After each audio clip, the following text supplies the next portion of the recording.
Welcome to the Open Era Podcast. My name is Devang and Simon. I'm joined, as always, by Mr. Simon Bushell. Bush, it's been a while, friend. How are you doing? Yeah, I'm fine, thank you. I just returned from my travels. I picked up something. I'm not quite sure what I got. COVID, the flu, sinus infection, a cold, any of the above, maybe all of them at the same time. So I spent the first 3 or 4 days when I got back doing literally nothing except lying on the couch, which was a nice change from a very, very busy 3.5 weeks. Yeah, a new strain just dropped, or a new strand just dropped, I guess, is the termage we're going to use for the latest virus to take over the world. But yeah, that's not great. But glad to hear you had a good time. Where'd you go again? You were all over. Yeah, I had a pretty packed itinerary. So I did Edinburgh, Glasgow. I dropped down to York for a bit. Then I went to Newcastle to Amsterdam, Utrecht, to The Hague, to Delft, back to Amsterdam, and then to Paris. So it was a pretty full on, almost a month I was away. So yeah, I had a good time, but I was pretty damn tired by the end of it. Well, that makes sense. And that could just be a traveling sickness as well, just because that's a lot of miles in there. But glad to hear you had a good time. We're going to talk about your tennis experience during this trip, which I had to laugh at, hoping to see Carlos Alcaraz in the flesh and instead getting the final we got. We'll talk about that much for sure. But should we begin with the WTA Finals? Probably a good place to do that, seeing as the WTA season has now concluded. The crown jewel event, is that the right phraseology of this? The World Tour Finals on the WTA side, won by Coco Gauff, winning over Qi Zheng in the final. Both players matching the court color, Dev, in the final, which I thought was a nice touch. Yes. Looking great in purple. Maybe this is a new theme that we should try and add to tennis in general. Do you think they were told to do that? Because I felt like that was a little much, almost. It's a small quibble in the grand scheme of things, but it was a lot of purple. That's what the next stage of the KSA's big plan is to color match to the flag. Oh, no.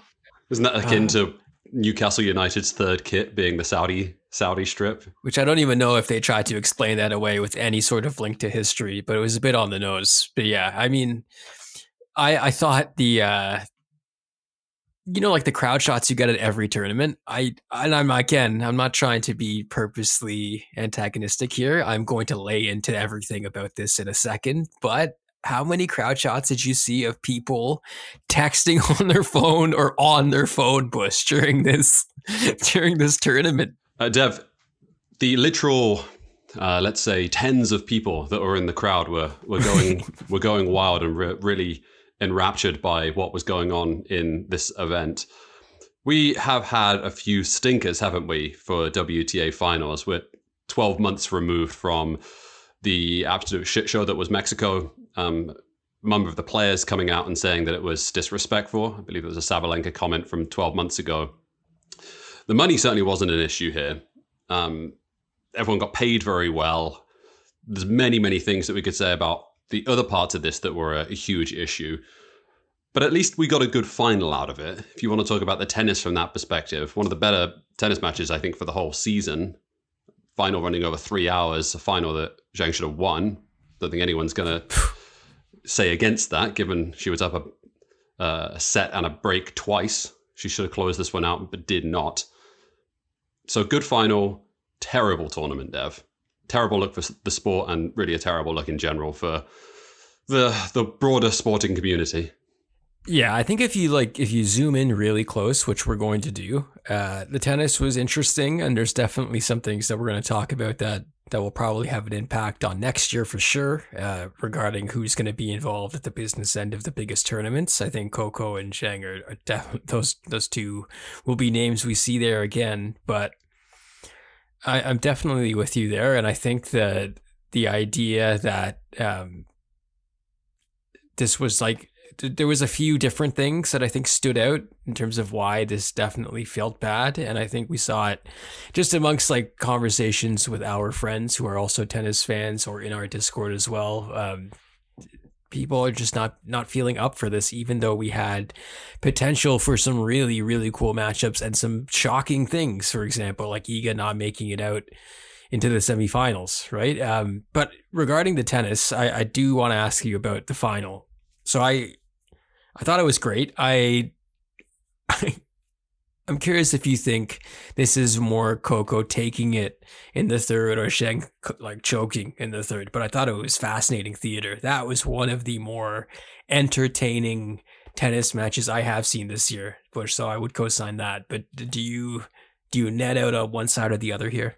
It's a good question. I think you probably have to give a huge amount of respect to the last 3 months that Coco Gauff has displayed since the coaching change and also just for the tournament as well, beating the world's number 1 and 2 in the way that she did and the way that she played as well. I think there's clearly a level there that she has reached, and I think she's playing like, or at least at this tournament, and I think actually it should be said for a decent amount of the Asian court swing, like the best player in the world as well. So I would lean towards the side of it that I think Goff won this.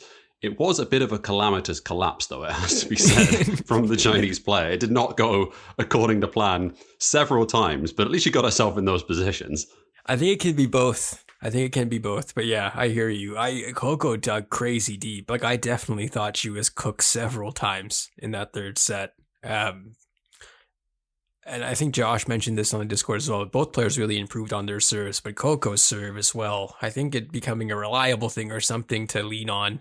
And the biggest moments, the biggest stages, that's a revelation and something definitely to hang her hat on going forward. It was awesome. Like I thought it was great theater once you remove everything else about this aside.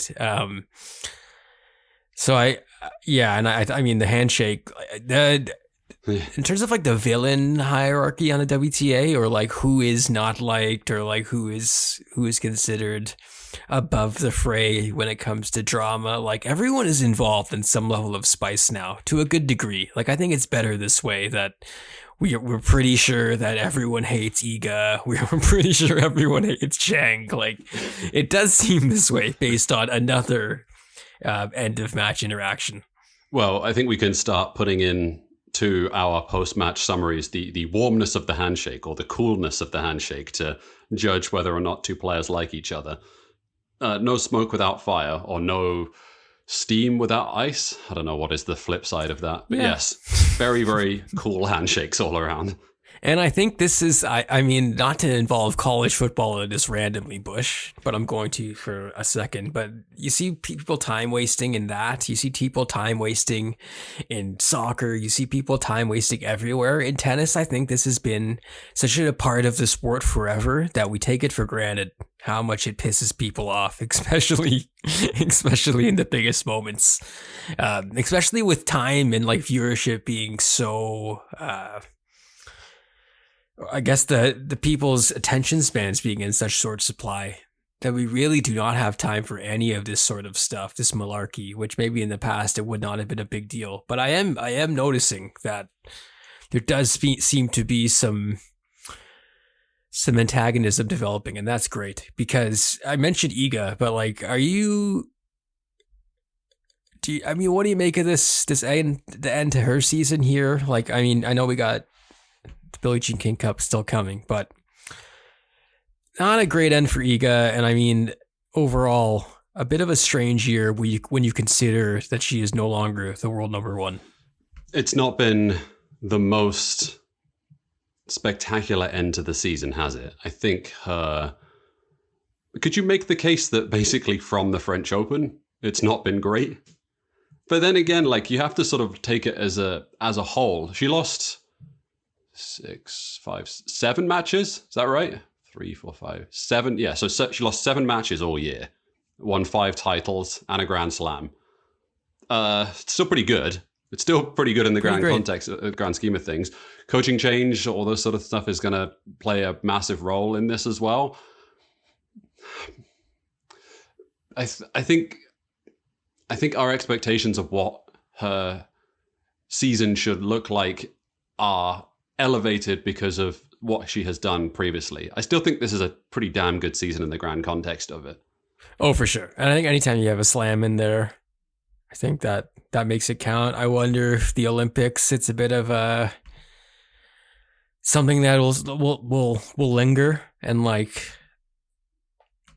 I didn't see the same Iga that we have grown to know towards the end of this year, right? Like, I mean, the U.S. Open, obviously, but I thought it was interesting, and I do wonder if not being the hunted will be something she can benefit from, where she knows now that she has to catch someone, and the person she has to catch had an insane year. I mean, she made the semis in Riyadh, but Sabalenka player of the season, I think we're going to say, Bush, in a couple of weeks when we do our year end awards. But you have her, and then you have Coco, who wins this title, and I think maybe has done the most to signal that her game is ready to take the next step because of the improvements we've seen, whether it be the serve or whether it be, I mean, playing. What's the Brad Gilbert phrase that I'm somehow blanking on? But digging deep and playing ugly to win that match in the final, like that to me is an excellent sign for her going forward. So I'm curious to see what we get from Iga, because she's not the clear cut best player in the women's game, and I think for a bit we were comfortable saying that. Yeah, I think so. It's very possible as well that there are just two really, really good players in the world, and this is just them alternating between each other at the top of the rankings. And it wasn't long ago, I think, that we were talking about what a disappointment 2024 had been for Coco Gauff, especially at the start of the season, of how she began the season. I think she ended it really, really well.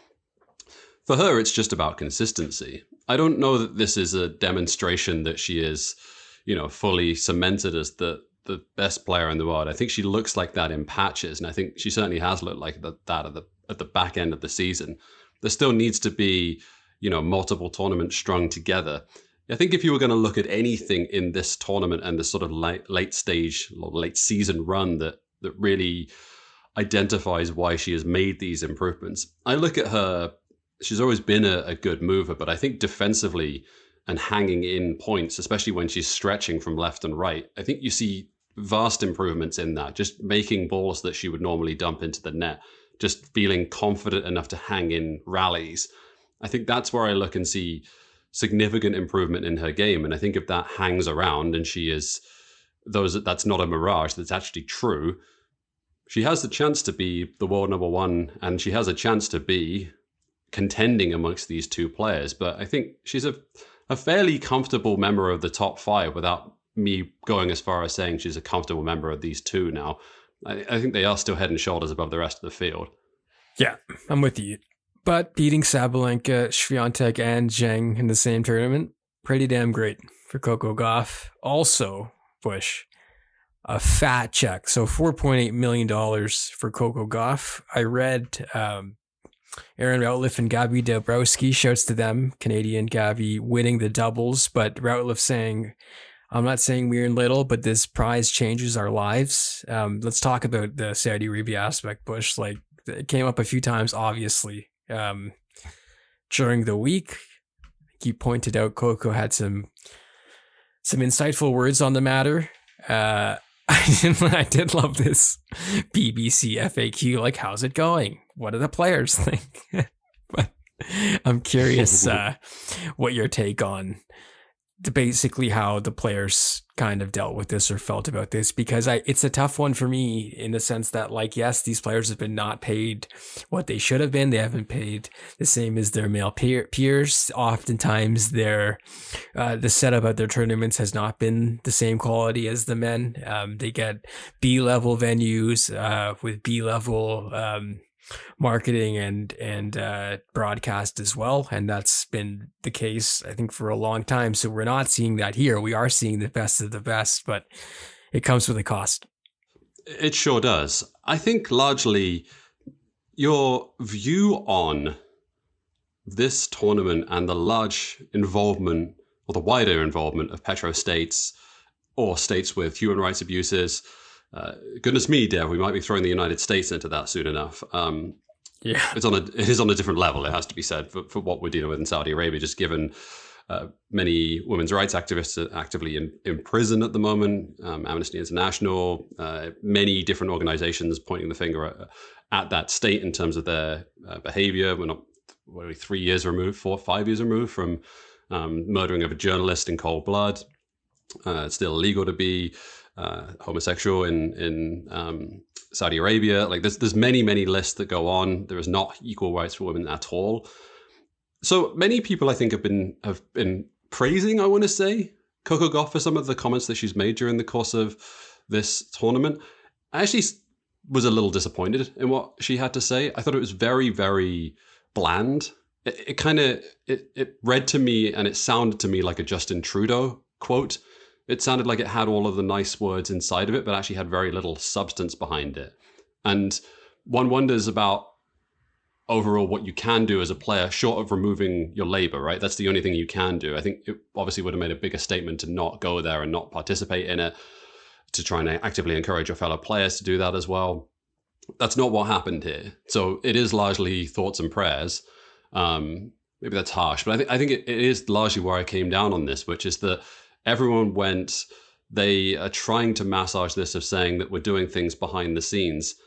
I think I come from a position where my overall theory of change, to use the quotation and to use this current buzzword, is that largely going there and sort of being there is bollocks. Like, I don't think it does anything. I think historically we can say fairly concretely that there's no example of, being in these places and using sport as a vehicle to try and make positive change out of it, against the backdrop of the power of the state and the power of money in that region as well. So just awful across the board. It makes me really genuinely not like the sport, I think is my where I landed on this. I think this year, above everything else, was a year that I really genuinely fell out of love and have disdain for the sport that I grew up and liked because of some of the actions that these tours have displayed.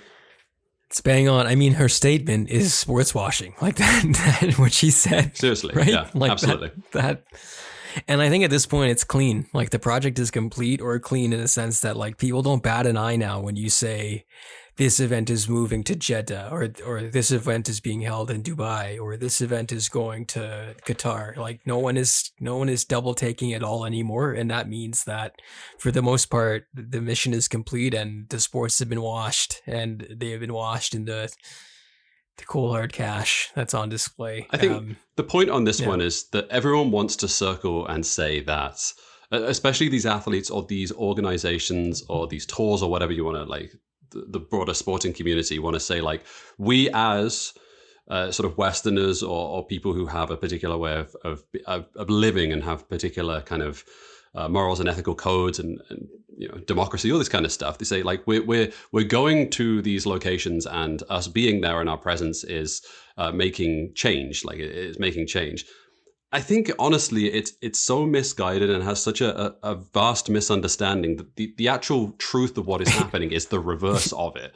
It's you know what it sounds like, Bush? It sounds like a frickin' Democratic Party foreign policy idea, or like eight people in a think tank coming up with this. I mean, Coco's statement, or like what she said, it sounds like 7 people were in a room agonizing over that to come up with the response that they're going to manipulate and change maybe 10 or so words every time they use it, and keep going with that, right? Like, it's I'm totally with you regarding how this has kind of changed how I view things. Like, I don't think I was naive in the sense of, like, this started happening in 2024, obviously not, but I think the saturation point came quicker than I realized or was expecting. And yeah, it's quite grim, but here we are. Sports washing works, Dev. It works very, very successfully. If it didn't, these states would not do it. They would not put the money behind it. And I think it is such a naive approach for a lot of these players and a lot of these organizations. It's either naive or it's downright evil. Like, it's done with willingness to recognize that there's, like, our actions will make no difference, but we're going to do it anyway because we are desperate for the money. And, like, our organizations, that is how it works. Like, they being, like, these states and these governments get you hooked on the money.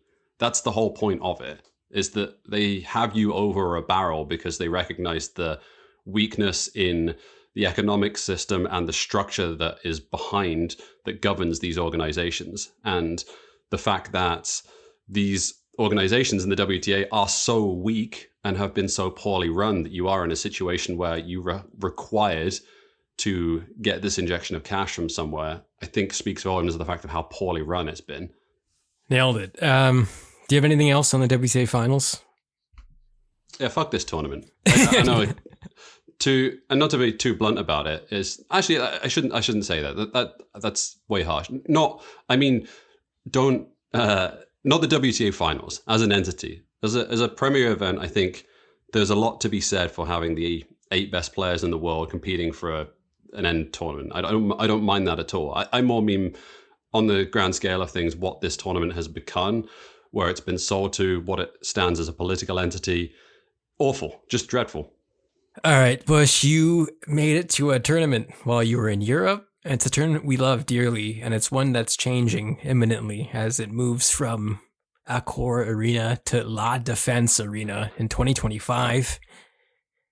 But you were there in the basement of Paris, Simon, to watch Alexander Zverev absolutely dummy Ugo Humbert in a very depressing final. You did get to see some cool doubles, though. How was it? It was an entertaining event. I think my overall takeaway from this, which is that I think the French sporting crowd are largely very fun to be around. I think it was a good, lively atmosphere.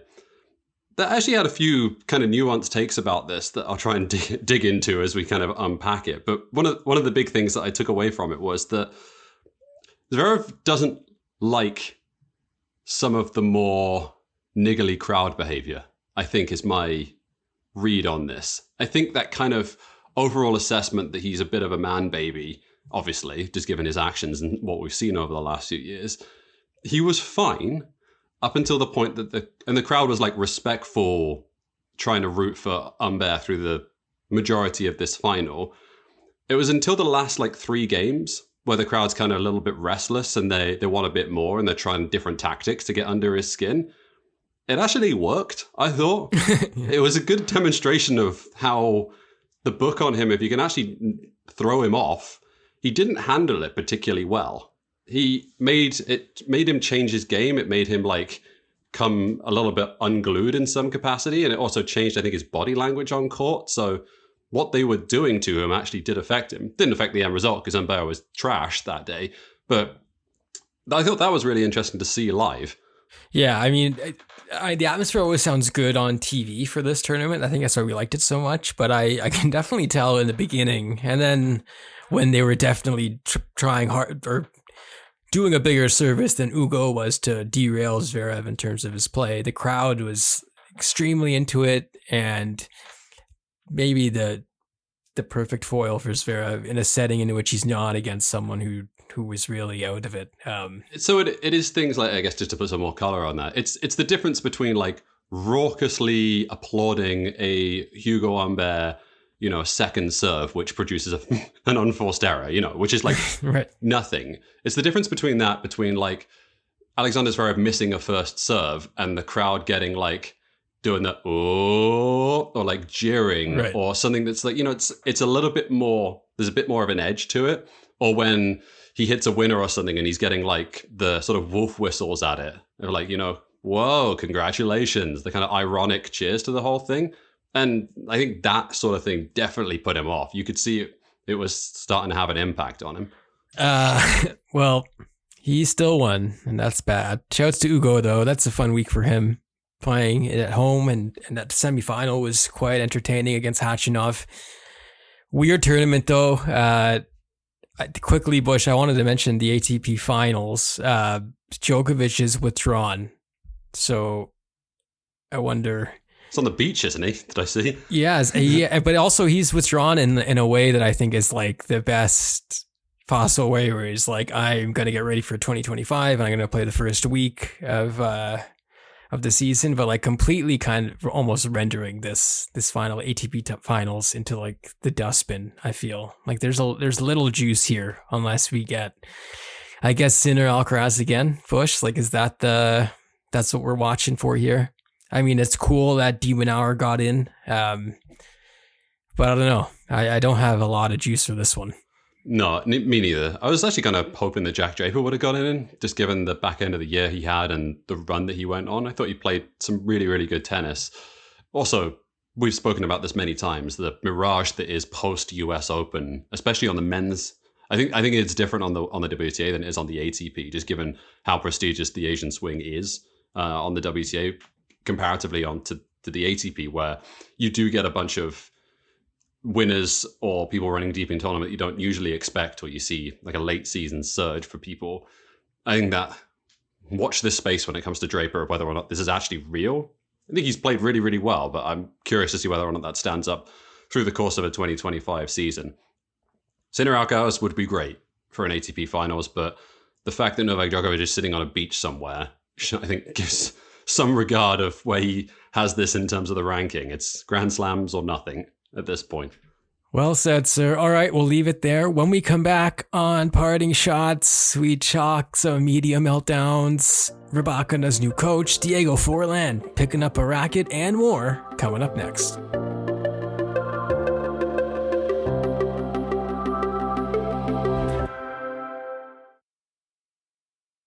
Welcome back to the Open Air Podcast. It's time for Parting Shots. Bush, what do you got for us this week? I reach deep into my bag of nonsense for parting shots. So John Wertheim is in trouble, Dev. He finds himself in some hot water. If you have not heard this clip or have not seen it circulated, effectively he's hot mic'd whilst doing an intro bit while on Tennis Channel, referring to his forehead looking large like Barbara Krejcika's, and referring to her as 8-head. It's just not a very funny joke, it has to be said. It's just stupid, but he just comes across as an arsehole. I think so many people want to point finger and say, like, to pile on this dude and throw many labels at him, all of which I think is justified. But I think that was the takeaway of just me sort of sniggering at it and saying, yeah, this sounds like an arsehole to me more than anything else. Yeah, exactly. Like, who says that? Even not mic'd, you know? Like, people on TV. People don't say that. Regardless of with or without a mic, people who are decent are not saying that, I would say. I agree. And Dev, maybe this is just extra annoying for people who work in the media, which is that I am sure that you got taught the same rule that I did at the BBC, which is any time that you are around a microphone, assume that it is live. Like, oh yeah, fucking first rule of this thing is, come on, you failed the first rule. Get it together. Get it together, TC. I saw Barbara's response on social media. I thought it was excellent. Seek that out if you want as well. But I thought BK handled it well. Not great though, is it? It really is not great. Let's move on. So, Lena Rybakina, what should we describe her 2024 as? Mixed? Cursed. Cursed is probably, more accurate. Definitely cursed, right? And what way to change this than to appoint Goran Ivanisevic as your coach going forward? What do you make of this? There's such an interesting coaching choice. One that I think makes sense, potentially on the surface of it. All-time great server working with top 3 server on the WTA, top 2 best server, I guess you could maybe argue as well. So certainly from that standpoint, you can see huge benefits to it. And we've seen the effect, I think, I don't know how much you want to draw to it, but Ivanisevic's effect on the Novak Djokovic's serve, what a weapon it's become, and how closely he worked with the serve throughout all of that. I just thought this was a very curious matchup, and one that I am very excited to see how it unfolds for 2025. Yeah, that idea of superstar coaches after working with a GOAT or the greatest, I'm really curious to see how they deal with that as well, because Tony Nadal's tour de farce coaching Felix Bush is seared in my brain, and I want to remove that with a better story. Me too. I think Ivanisevic is a good coach, regardless of any opinions that people may have of him, the fact that he did do the work with, I think very clearly, some of the work that he did with Novak Djokovic has paid off to sort of prolong his career and to sort of propel him into the stratosphere that people think about him as well. And he also, I believe, worked with Marin Cilic as well around the time that Cilic won the US Open. So there's clearly pedigree there as well. Yeah, curious to see how it goes. Good luck to them. Former Manchester United striker Diego Forlan is now a tennis player, Dev, if you can believe it. Wow. He, I believe, retired in his late 30s, I want to say, 36, 37 kind of age. And is actually apparently a pretty damn good tennis player by all accounts. He made his tour debut, I believe, 3 weeks ago. This is a cool story across the board. It's nice to see, I think, professional athletes have second lives in different spheres. But sometimes when they actually cross sports, you wouldn't have thought that going from a professional footballer to a professional tennis player was possible. And in some ways, it's proven not to be. But he's a good enough player, given where he's ranked and given the age that he is, that this is actually a pretty cool story. Very cool. Diego Forlan also almost came to Toronto to play with TFC back in the day. So that would have been cool. But yeah, I've always loved his game.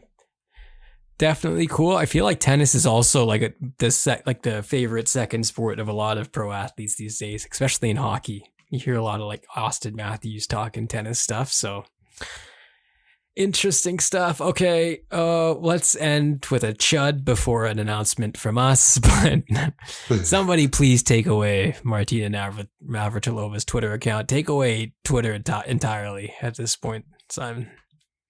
I think how many days are we since the US election? Had election fever, obviously, in 2024, massive year for democracy around the world. But so much is spoken about media literacy and critical analysis and the way that people vote and the way that people are swayed by information. I must admit, I'm not someone that comes down on that way too harshly. I think it's largely used as a position to make fun of or belittle a cross-section of people. There's a level of elitism in that category. However, I think in this particular case that we're talking about of Martina Navratilova, clearly an indication of someone who is not particularly media literate when it comes to social media and it comes to online information. I think she falls into a demographic that I feel fairly confident in saying are not particularly good at knowing the difference between truth and fake or falseness online.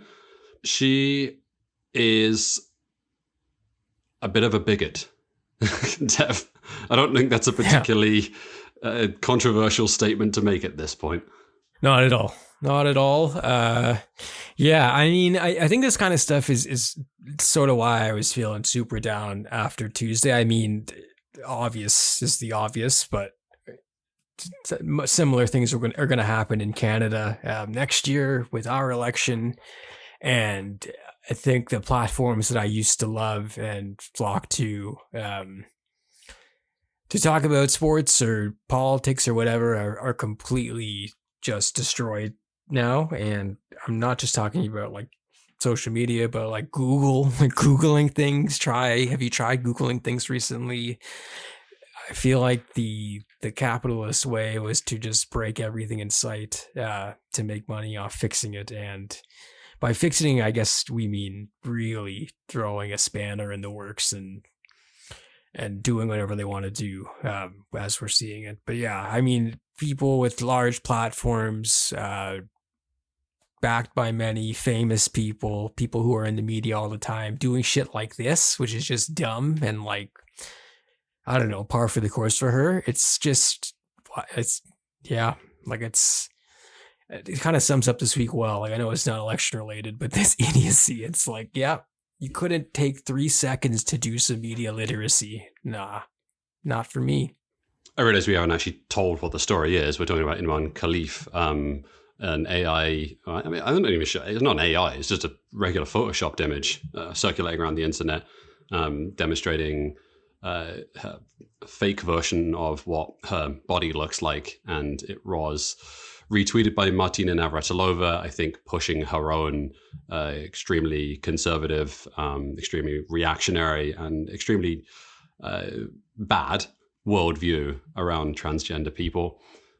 I know an awful story, and one that continues to somehow reverberate months and months after something that I thought we would finally move past. Yeah. Terrible week. Not a great week overall. But before we end, we will also add to your misery or maybe your happiness, depending on how much you've enjoyed the show. But we do have an announcement regarding Open Era, and I think Simon and I are going to call it a pod after this season, after 2024. So we'll have our usual holiday shows in December, but that will be that for Open Era. We've been doing this for 5 years, I believe, since 2019 Bush, but before that started with the Sport Chronicle. But in 2019, when we started Open Era, we got to join up with Space Monkey and work with people like Clay and Dylan, who's with us today, and Greg, and so many great folks and so many great guests. But I think we kind of realized that this is probably the right time to call it for us, as we get increasingly sickened by the sporting landscape when it comes to everything, but maybe tennis in particular. But Bush, it's been an incredible ride, and I know we have a few episodes left, but yeah, it's bittersweet for sure, but it feels like the right time for us to be doing this. Yeah, and I think we can touch on more about this and what our future looks like and what plans we have in the next few weeks over the next few episodes. But I just kind of wanted to join you and say, obviously, first and foremost, thank you to all of the people that have listened to us across the years.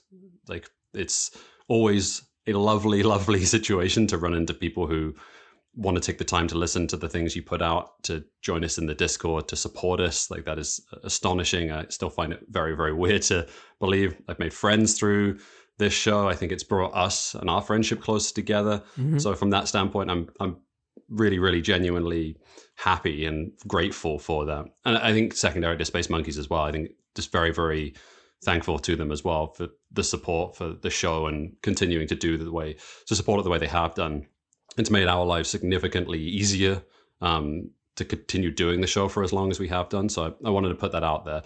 Maybe just a point on this, Dev. I'm tired. I know you're tired as well. Yeah.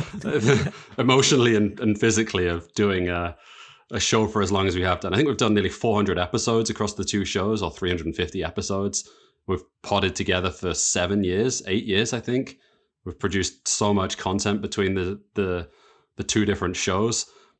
It's a lot, I think, to continue to. I'm not going to say that I think we're burnt out.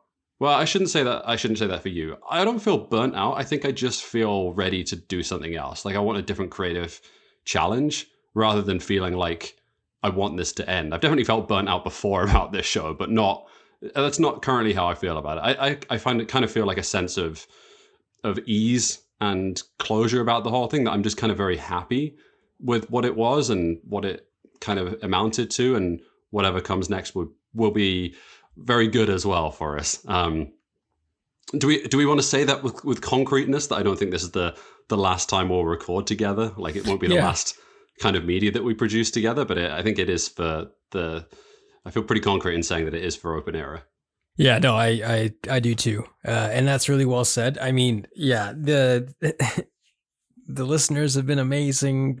Our friends on Discord have been incredible. Like, I think you said it well. Like, I don't know if it's necessarily burnout, but I think it's time for something new and some new ideas, and create some new things that we want to dig into every week and really, or not every week, maybe every month, but, like, just really sink our teeth into it and be passionate about it, because I think that's what made doing the show so fun. And yeah, it's you want to know what's funny? Yeah, is that a couple of weeks ago when we were chatting about this, or a month ago, we were like floating some ideas and about what we'd want to do different, or what we'd want to do next as a piece of media. And while I was away, I was walking through middle of Amsterdam, and I was just like mulling over some ideas, putting some voice notes together. And I wrote down one where it was like, oh no, that is a recipe for burnout. Where it's like, what if we did a Sport Chronicle version of all 103 Roger Federer title wins? So we went through every single one of them 1 week at a time. It's like, oh God, no. That is not a good idea. However, if you do have good ideas, please let us know. Yeah, send them our way.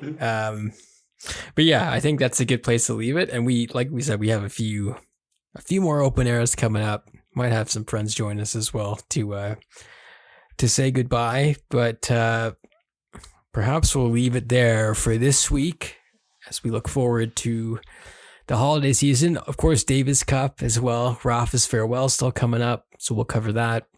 Plus the holiday wrap episodes as well. But yeah, when we started this push, we got to go cover the Vancouver Open at the challenger level, which I remember was a big moment. I think we recorded out like in the media box there. And then we got to go on TV, got to go on CTV and talk about tennis and have open air and the Cryon, and then cover the Rogers Cup, National Bank Open because of the show, live broadcasting. So I wanted to talk about tennis. I wanted to make it so that we could talk about tennis in a way that maybe broke through and opened some doors, and I think it did.